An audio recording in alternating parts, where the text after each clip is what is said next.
Hi boys and girls, happy Friday to you all. Yesterday we left off with Fern's mom being a little bit worried that she's spending so much time in the barn and talking to the animals. And today we're going to start with chapter 9, Wilbur's Boast. A spider's web is stronger than it looks. Although it is made of thin, delicate strands, the web is not easily broken. However, a web gets torn every day by the insects that kick around in it, and a spider must rebuild it when it gets full of holes. Charlotte liked to do her weaving during the late afternoon, and Fern liked to sit nearby and watch. One afternoon, she heard a most interesting conversation and witnessed a strange event. "You have awfully hairy legs, Charlotte," said Wilbur, as the spider busily worked at her task.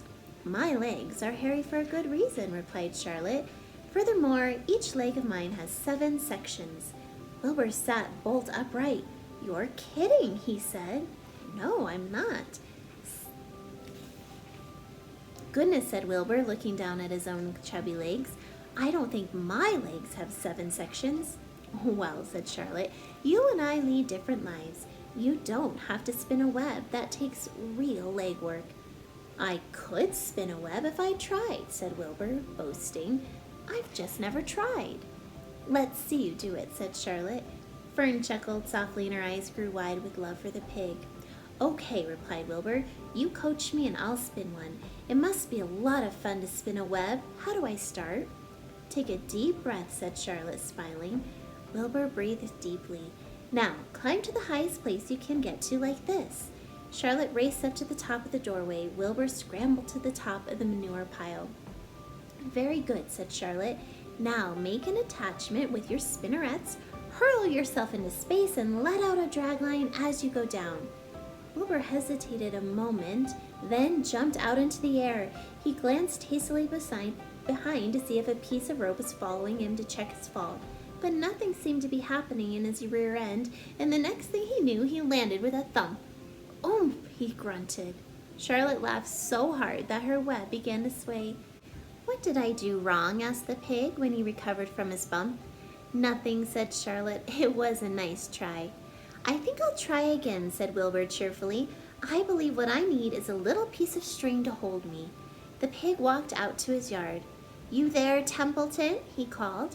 The rat poked his head from under the trough. "Got a little piece of string I could borrow?" asked Wilbur. "I need it to spin a web." "Yes, indeed," replied Templeton, who saved string. "No trouble at all. Anything to oblige." He crept down into his hole, pushed the goose egg out of the way, and returned with an old piece of dirty white string. Wilbur examined it. "That's just the thing," he said. "Tie one end to my tail, will you, Templeton?" Wilbur crouched low with his thin, curly tail toward the rat. Templeton seized the string, passed it around the end of the pig's tail, and tied 2 half hitches. Charlotte watched in delight. Like Fern, she was truly fond of Wilbur, whose smelly pen and stale food attracted the flies that she needed, and she was proud to see that he was not a quitter and was willing to try again to spin a web. While the rat and the spider and the little girl watched, Wilbur climbed again to the top of the manure pile, full of energy and hope. "Everybody watch!" he cried, and summoning all his strength, he threw himself into the air head first. The string trailed behind him, but as he had neglected to fasten the other end to anything, it didn't really do any good, and Wilbur landed with a thud, crushed and hurt. Tears came to his eyes. Templeton grinned. Charlotte just sat quietly, and after a bit she spoke. "You can't spin a web, Wilbur, and I advise you to put the idea out of your mind. You lack 2 things needed for spinning a web." "What are they?" Wilbur asked sadly.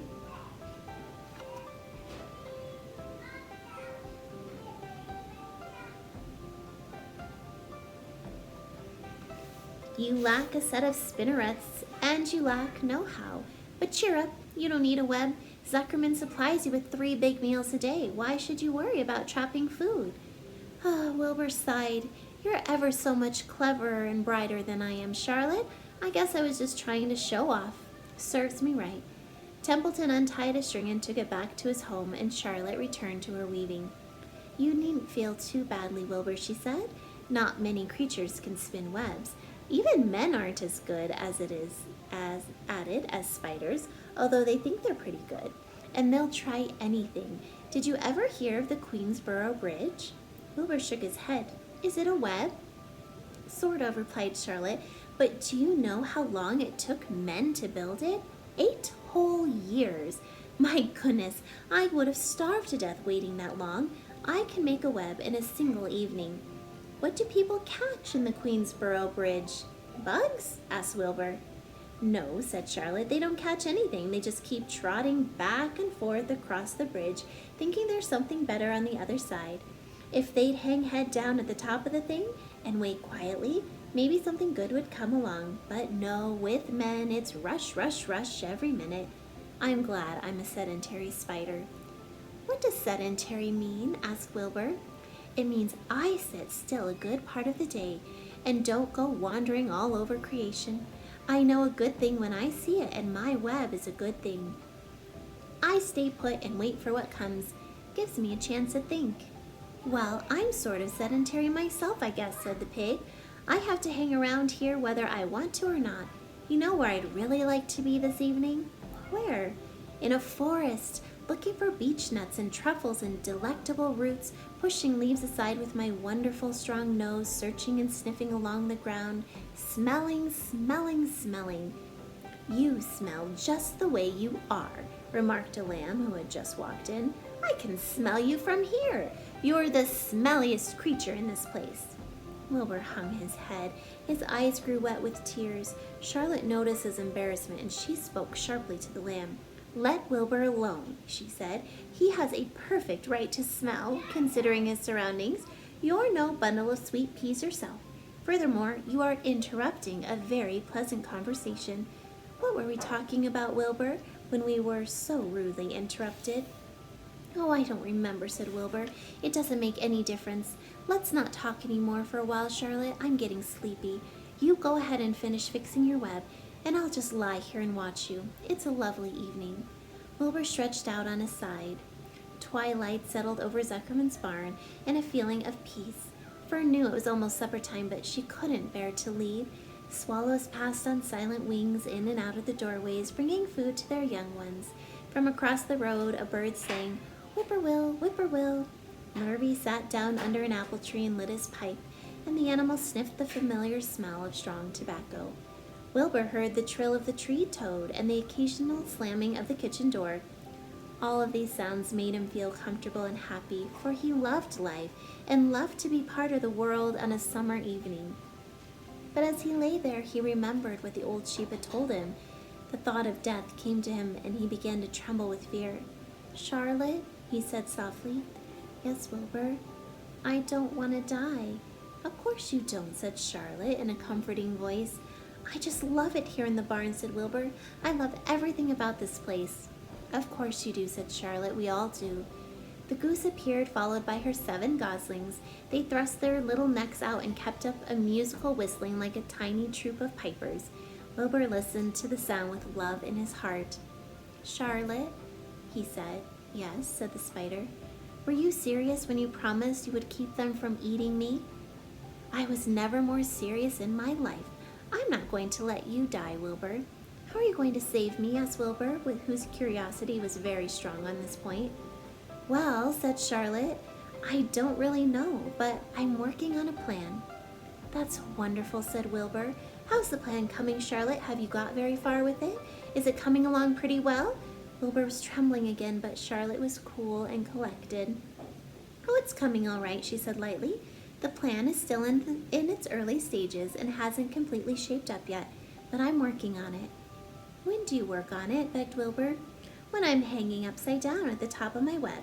That's when I do my thinking, because then all the blood is in my head. I'd be only too glad to help any way I can." "Oh, I'll work it out alone," said Charlotte. "I can think better if I think alone." "All right," said Wilbur, "but don't fail to let me know if there's anything I can do to help, no matter how slight." "Well," replied Charlotte, "you must try to build yourself up. I want you to get plenty of sleep and stop worrying. Never hurry and never worry. Chew your food thoroughly and eat every bite of it, except you must leave just enough for Templeton. Gain weight, stay well. That's the way you can help. Keep fit and don't lose your nerve. Do you think you understand? Yes, I understand, said Wilbur. Go along to bed then, said Charlotte. Sleep is important. Wilbur trotted over to the darkest corner of his pen and threw himself down. He closed his eyes. In another minute he spoke.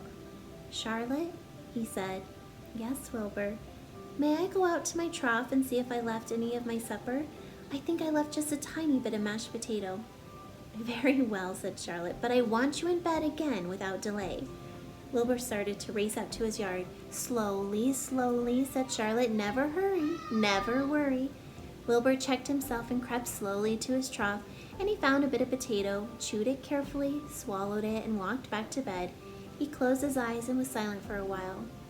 Charlotte, he said in a whisper. Yes? May I get a drink of milk? I think there are a few drops of milk left in my trough. No, the trough is dry, and I want you to go to sleep. No more talking. Close your eyes and go to sleep.